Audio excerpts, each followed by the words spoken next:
Democracy. Government of the people. Democracy. Government by the people. Yeah. Democracy.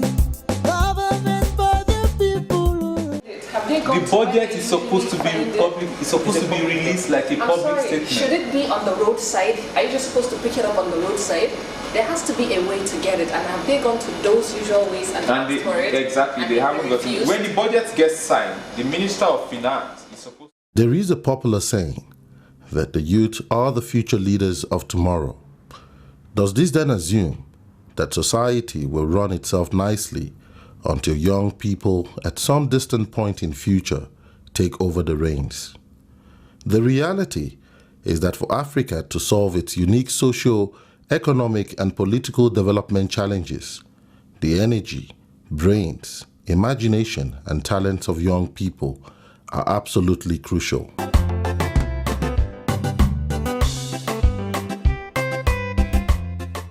Democracy is a form of government in which all eligible citizens have an equal say in the decisions that affect their lives. Democracy allows eligible citizens to participate equally, either directly or through elected representatives, in the proposal, development, and creation of laws.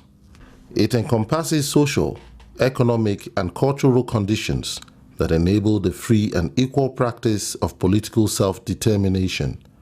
Participation in democracy, therefore, embraces the notions of inclusion, ownership, and self-governance. Does the space truly exist for the youth in Africa to play a key role in the democracy of their respective countries, to usher in the transformative changes needed on the continent? Or are the youth relegated to a position of obscurity, an unseen and marginalized factor in terms of national development? Is it inevitable for the youth to exercise leadership without intense social tension among the tasks of successive generations? If today and the future belong to the youth of Africa, what are they doing to claim the leadership role as a right rather than a privilege? Join us as we look at some instances of how the youth are organizing themselves to play leadership roles within the democratic dispensations of 3 African countries, Nigeria, Senegal, and South Africa. Let's start off with Africa's most populous country, Nigeria. Since independence in 1960, Nigeria has had a long history of military rule covering about 3 decades, characterized by the suppression of civil liberties. Since the advent of the Fourth Republic in 1999, Nigeria has had a more politically stable environment, which has enabled the youth to be more active in the country's democratic landscape. Right now, unfortunately, the youths are more involved in politics, more in the negative part than in the positive part. It's more common to see a young man being convinced or paid to rob a ballot box than for him to go and stand for hours to legitimately cast in his votes. I mean, the other one pays more. One constant reality in that participation is the fact that for every mistake we make in this democracy, the youth are the ones that actually bear the brunt. The youth are the ones that are the prostitutes, the youth are the ones that are the armed robbers, the youth are the ones that are used as thugs during elections, the youth are the ones that are the most jobless. If you pick out the unemployment rate, they are the ones involved. We talk about Boko Haram, it's the youth that are being recruited. Every problem of our country is more felt by the young people of this country. There are several challenges facing the participation of young people in Nigeria's democracy, including unemployment and poor economic inclusion, as well as political marginalization. Oh God. Let's start with the Constitution. There's actually an age minimum before you can do things. I mean, you can start drinking as soon as you're 21, but then you can't be voted for into most positions of power until you're 40 or above. We keep coming back to Gowon, who was leading this country when he was 31. Now the Constitution makes it impossible to be a president of the country if you're 31. The youths don't have power yet, and when you don't have power, you're limited in your way of participation. Power limits you. And also, Nigerian politics is still about who can afford the most votes, and to be honest, most young people do not have the funds to compete with other people like that. Youths are disconnected from those that are supposed to be in charge of what happens to them economically, politically, and socially. They are disconnected from being directly engaged and involved with decision makers and policy makers.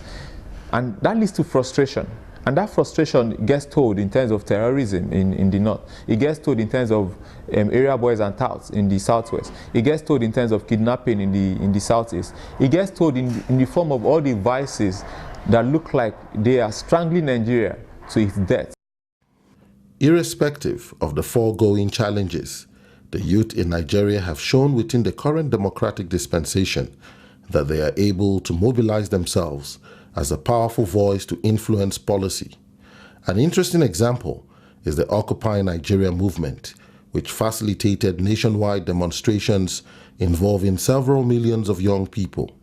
This was in protest against the hike in fuel prices due to the federal government's decision to remove fuel subsidies in 2012. The Occupy movement? Yeah. Millions of people. We were young people who took leadership in our hands. It wasn't me. It wasn't the faces that were seen on TV or the big names. It was every young Nigerian, because the strength and success of Occupy Nigeria was that everybody called somebody to say, come out, let's do it. And a lot of these people that did these things, their names will never be known. They may never be celebrated. But they did these things and they did it so well. The Occupy Nigeria movement was at best a somewhat spontaneous movement by lots of young people. Primarily started from social media, which eventually grew to the streets. Young people got themselves together. They found reasons why they needed to take their struggle out there. They needed to be heard. Policies that were going to affect young people were being taken without them being considered. We needed to speak around government waste. We needed to speak around corruption. We needed to speak around transparency and openness and all of those things that define the way a democracy ought to be. Occupy Nigeria does not have the structures of a typical organization or institution. The movement operates within a virtual space using new information and communication technology, particularly social networks, as a key leverage. The last time I checked, Occupy Nigeria did not have a formal movements and structures, but it's more about being a concerned Nigerian. I think social media was very important in mobilizing people, and you could sit down in your house and be connected with 7 million other Nigerians simply via your phone, via your computer, your laptop, your tablet, anyhow. It doesn't matter if you're in Zuru, if you're in Ore, if you're in Lafia, wherever you are, people are interconnected and they pass ideas across. And these ideas are common to each and every Nigerian, so it's easy enough to get people on the same page. The success of that movement was the fact that the people by themselves said enough was enough and they came out. So it wasn't about me, it wasn't about some organizers. It was not the job of activists. It was the job of Nigerians becoming active citizens. While opinions may differ on the success of Occupy Nigeria, the movement has created an important historical precedent regarding youths in Nigeria organizing themselves as a powerful interest group that can influence government's policies. And a lot of people say that the Occupy movement failed. It depends on who is speaking, like I said, and it depends on expectation. So if you expected to have the government changed, of course, for you it failed. For me, it was about making the government know that young people can speak, young people have a voice, and they can act. So to a certain extent, Occupy Nigeria was really very important. And since after that, young people are really coming together, having one voice, and pushing against policies that they believe is not the best for them. And trust me, Occupy Nigeria was controlled. People behaved themselves. If Nigerians ever gather like that again, if it is not a campaign rally, they will take the government. And the government knows this. Since the fuel subsidy removal drama in 2012, Occupy Nigeria appears to have gone into abeyance. However, the movement still exercises the potential of providing a powerful policy engagement platform for the youth in Nigeria. Going forward as a country, Nigeria, at certain spots, at certain times in our history, especially with 2015 as a kind of apogee, we would have these young people express their voices. And for me, that's the future where when the call is sounded, Nigeria's young people, especially the core of Occupy Nigeria, will answer here and say yes. we have come again. Apart from the Occupy Nigeria movement, young people in the country are also involved in several other laudable efforts to strengthen the country's landscape of democracy. Another example is the Students' Tax Advocacy Initiative, STAI, which promotes a tax-paying culture amongst Nigerians. Two things in life are inevitable: debt and taxes. We can't say for certain when debt will come, but tax is important for every nation because it builds our economy, it builds our democracy. Thus, a person who does not pay tax is in essence taking something away from the government and away from the people. My name is Clifford Frank. This is my tax story. What's yours? The Students' Tax Advocacy Initiative, STAI, consists of students-led clubs in several secondary and tertiary institutions around the country.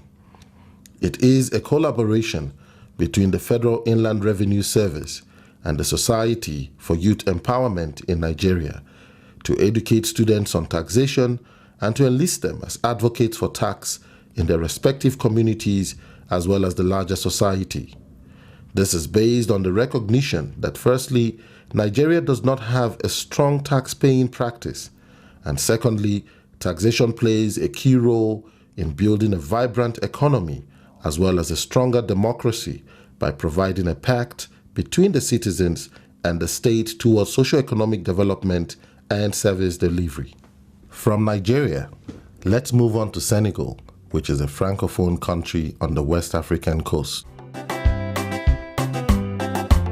Since independence in 1960, Senegal has enjoyed relative political stability with successful transitions of power from the leadership of Léopold Senghor to Abdou Diouf to Abdoulaye Wade without any incidents of military rule. This is indeed a notable achievement for Senegal when considering the history of military coups within the West African region.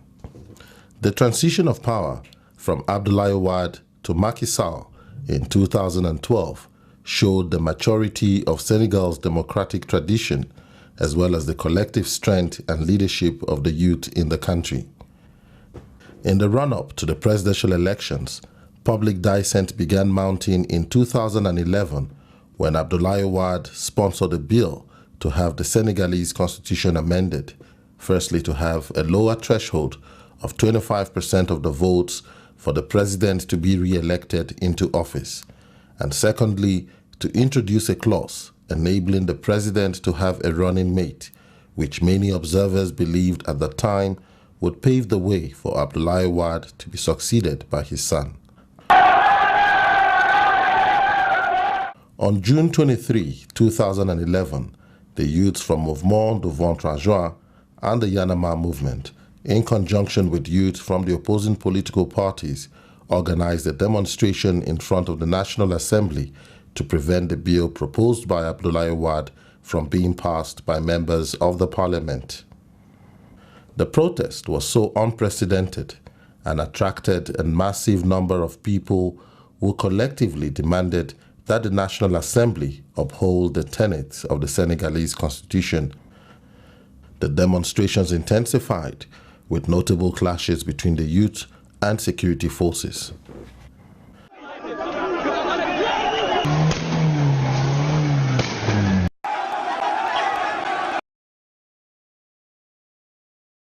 Les jeunes ont investi la rue durant les dernières campagnes, durant la dernière campagne électorale pour faire entendre leur voix. Au début, c'était un peu sporadique, ils n'étaient pas bien organisés, mais peu à peu, ils se sont constitués dans des groupes, comme on a vu avec Y'en a marre, et ils ont réussi à avoir un dialogue porteur, en fait.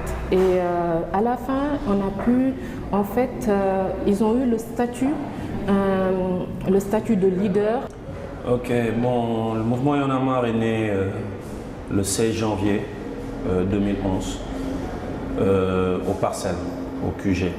Comment des artistes rappeurs et des journalistes discutaient sur les problèmes du pays. On va dire que c'était une période où on pouvait rester 20 heures sans électricité. Donc chacun se jetait la pierre et Y'en a marre est arrivé à ce moment-là. Ils se sont dit ok, on va créer un mouvement citoyen, non violent, citoyen. Donc ils ont baptisé Y'en a marre. Pourquoi? Parce qu'ils voyaient que la jeunesse avait vomi la politique, ils ne voulaient plus les partis politiques. Il n'y avait rien pour parler au nom des populations qui vivaient ces calvaires. Donc on s'est levé en disant il y en a marre. On a fait une première conférence de presse interdite par, on va dire, les forces de l'ordre qui sont venues nous trouver à la place du souvenir. Les jeunes avaient décidé maintenant de rentrer dans l'arène. Pas pour faire de la politique politicienne, pour avoir des postes, pour être candidat, quoi que ce soit. Non, mais juste pour exprimer leur frustration. What were they speaking up for? The same thing that youth around the world have been speaking up for. We're tired of having difficulty finding jobs, not being supported on our rights for education, healthcare, poverty is too much. What are we going to do when we graduate from school? Are there going to be jobs for us? Why are we still suffering from poverty when, you know, like we see very well that the possibility of everybody being able to subsist and live together and have more and eat well, study well, be healthy. It's there, the possibilities are there, but it's not being administered properly or fairly. It is worth noting that Mouvement Devant 3 Juin and the Yanama movement effectively use social network media as a key leverage for mobilizing and sensitizing the youth. Il n'y a plus de frontières entre les partis. Aujourd'hui, vous voyez, vous avez Facebook, vous avez des moyens de communication qui sont tellement avancés que tout le monde pratiquement peut s'exprimer de manière même individuelle. Prouve-leur que tu es aussi capable de transmettre la douleur. Prouve-leur que l'intelligence n'a pas de couleur. Prouve-leur que tu as un handicap mais que tu vaincras. In addition to the use of social network media as a key leverage, Mouvement Devant 3 Juin and the Yanama movement were able to mobilize the youth through the use of music and songs, with young rap artists raising consciousness about the tenets of democracy in Senegal.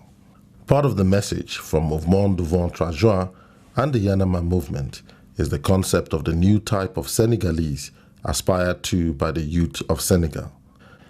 On parle justement de cette corruption qui a à tout va, qu'on voit chaque jour, de ces poubelles qui s'entassent dans les coins de rue, les Sénégalais jettent n'importe où, n'importe comment, urinent n'importe où, n'importe comment.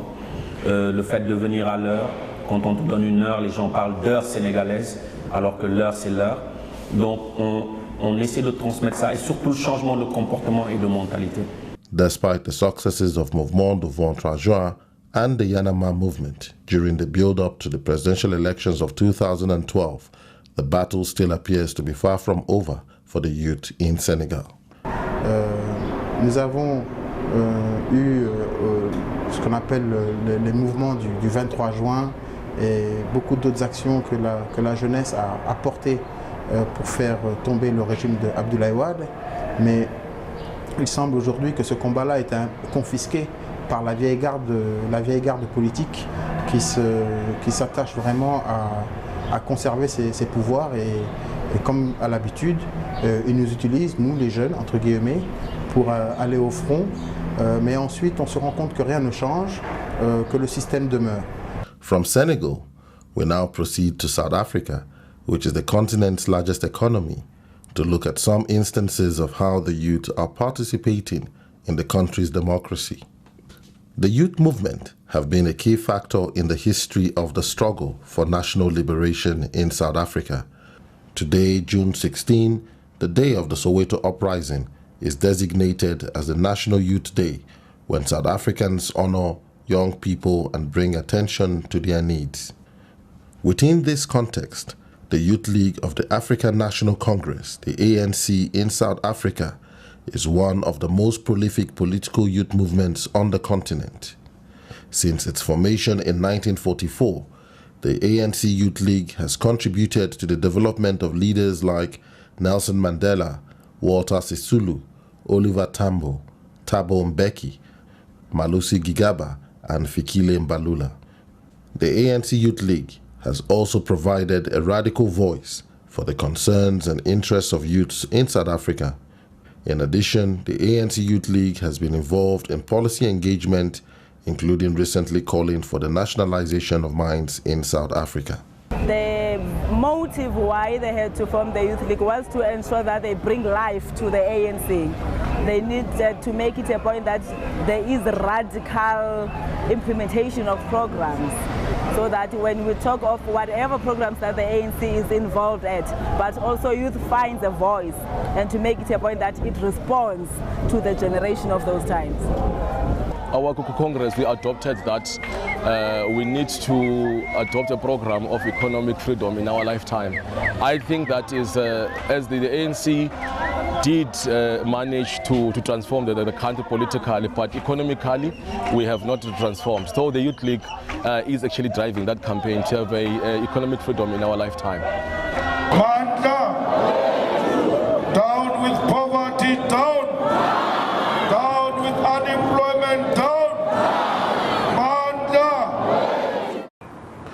The ANC Youth League had its Congress last year in June here in Johannesburg, and declared economic freedom in our lifetime and called for nationalization of mines and the wealth of the country to be shared amongst all the people living in this country. And therefore, we have now taken over the leadership of that struggle to ensure that the mineral resources of this country benefit the people of this country, particularly the workers who are working very hard in very risky conditions underground, trying to take out these precious minerals.